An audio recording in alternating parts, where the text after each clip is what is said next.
وَقُلْ جَاءَ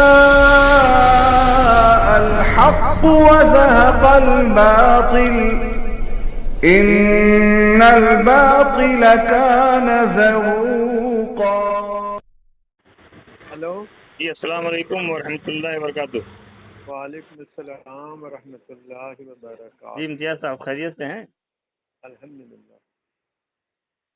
کچھ خبریں ہیں ایسے کہ آپ وہ پہلے تبلیغی جماعت کے سرگرم ممبر تھے، بعد میں کچھ آپ ڈاکٹر حکیم صاحب تو نہیں بول رہے ہیں؟ جی جی بول رہا ہوں۔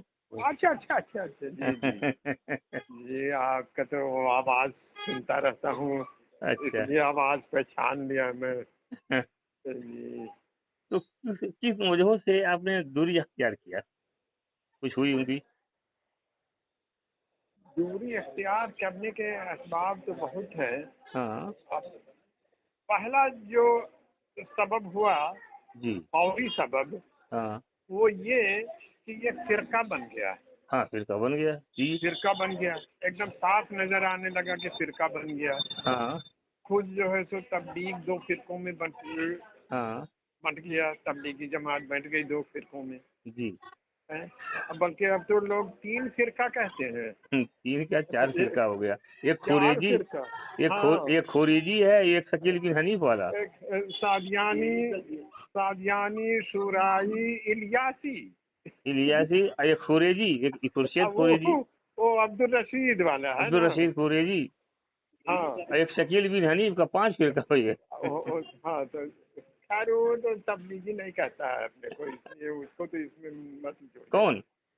وہ تو شکیلی، شکیل بن حنیف جو ہے یہ 2002 میں محمد نبی محلے کا امیر جماعت تھا۔ نہیں وہ تو ٹھیک ہے، تبلیغ سے لگا ہوا تھا، لیکن ابھی تو اب اپنے آپ کو تبلیغی نہیں اچھا، کہتا تو ہے۔ اس کے میں شامل ہونے والے کون لوگ ہیں؟ زیادہ تر یہی ہیں، تبلیغی ہے نا، زیادہ تر یہی لوگ ہیں۔ 90% تبلیغی ہے۔ ہاں چلیے وہ دیگر میٹر ہے، لیکن آپ کو جو الگ ہونے کی وجہ ہیں کیا تھی اس میں؟ پہلا وجہ تو یہ ہو گیا، فرقہ ہو گیا، ہاں یہ فرقہ ہو گیا یہ۔ ہاں دوسرا وجہ یہ ہاں کہ یہ لوگ جو ہیں سو ابھی وہ جو عرفان کا جو وائرل ہو رہا ہے دلی والا، تبلیغ کے بارے میں، ہاں اللہ میں تو کہہ رہا ہوں نا کہ میں تو وہ جو عرفان کہہ رہا ہے نا، بیچارہ ناسمجھ ہے، پڑھا لکھا بھی نہیں ہے، اتنی صحیح بات وہ کر رہا ہے کہ ان تبلیغ والوں کا کیا ہے کہ 5 بجے صبح آ جائیں گے، چلو بھائی اللہ والے اللہ کے گھر سے اور ان کے پاس جو ہے سو 4 نمبر اور 2 کتاب، 6 صفات 2 کتاب، اس کے علاوہ ان کے پاس کچھ ہے نہیں، ہے نا؟ یہ جو ہے سو میں وہی کہتا ہوں کہ اس تبلیغی جماعت نے نا امت مسلمہ کا جو نقصان کیا ہے، مجھ کو تو اب لگتا ہے کہ اتنا زیادہ نقصان امت مسلمہ کا کسی نے نہیں کیا، موجودہ زمانے میں تو خیر کسی نے نہیں کیا، آج پچھلے زمانوں میں اگر کوئی کیا ہوگا تو کیا ہوگا، کہیں اندر سے یہ باطل کے ایجنٹ تو نہیں ہے؟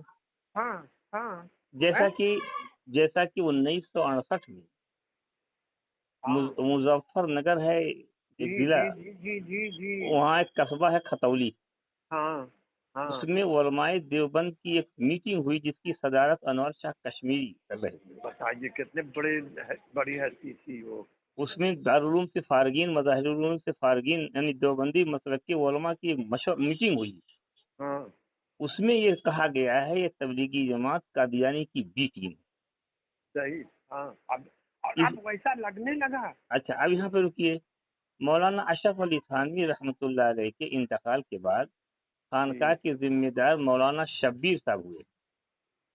جی تو مولانا الیاس رحمۃ اللہ علیہ وہ ان کی جو ہے ملنے کے لیے خانقاہ پہ گئے ان کے انتقال کے بعد، تو انہوں نے کہا بھائی شبیر غضب ہو گیا، یہ مولانا الیاس صاحب نے کہا، کہیں کیا ہوا؟ کہیں میرے کام میں قادیانی لپٹ گئے۔ ہاں لپٹ گئے تو کیا کیے قادیانی کا مقصد یہ ہوتا ہے جہاد سے لوگوں کو ہٹانا. میں اچھا قادیانی کا اصل مقصد اصل مشن تو وہی ہے. اور یہ لوگ جہاد کی آیتوں کو اپنے اوپر فٹ کر رہے ہیں. ہاں ہاں. اور اسی کو دارالعلوم دیوبند سے پوچھا گیا کیا جہاد کی آیتوں کو تبلیغ میں نکلنے کے لیے کہا جا سکتا ہے؟ تو دارالعلوم نے کہا کہ جہاد کی آیتوں کو اگر تبلیغ پر یا کسی چیز پر فٹ کر رہو تو قرآن میں مانوی تحریف ہے. بالکل. اور مولانا رشید احمد صاحب لدھیانوی جی رحمت اللہ علیہ اپنے خطبات جلد نمبر 4 پہ لکھتے ہیں کہ تبلیغی جماعت والے جہاد کی آیتوں کو تبلیغ پر فٹ کرتے ہیں جو صریحاً کفر ہے. بالکل. یہ لکھا ہوا انہوں نے اپنی کتاب میں کفر لکھا ہے انہوں نے. اور مولانا کیا نام ہے مفتی افغانستان کے ہیں، ان کا نام پتہ نہیں صحیح عبد اللطیف صاحب، انہوں نے کہا کہ جتنا نقصان ہم کو تبلیغی جماعت سے ہوا ہے اتنا روس اور امریکہ سے نہیں ہوا. جہاد کی جو اسپرٹ ہوتی تھی انہوں نے اس کو موڑ دیا، ختم کر دیا. جیسا کہ پتہ ہے کس نے کیا تھا؟ صلاح الدین ایوبی رحمۃ اللہ علیہ کے زمانے میں جو یہود کے علماء جگہ جگہ تقریر کرتے تھے نا، جیسا کہ بغداد کی جامع مسجد ہے، اس کا جو عالم تھا یعنی خطیب تھا، امام تھا، وہ یہودی تھا. جب وہ تقریر کرتا تھا بہت اچھی کرتا تھا، لیکن وہ کہتا تھا کہ اسلام میں خون قتل جہاد نہیں ہے، اپنا نماز پڑھو، اپنا روزہ کرو. تو صلاح الدین ایوبی کے جو جاسوس تھے انہوں نے کہا اس پر مجھ کو شبہ ہو رہا ہے.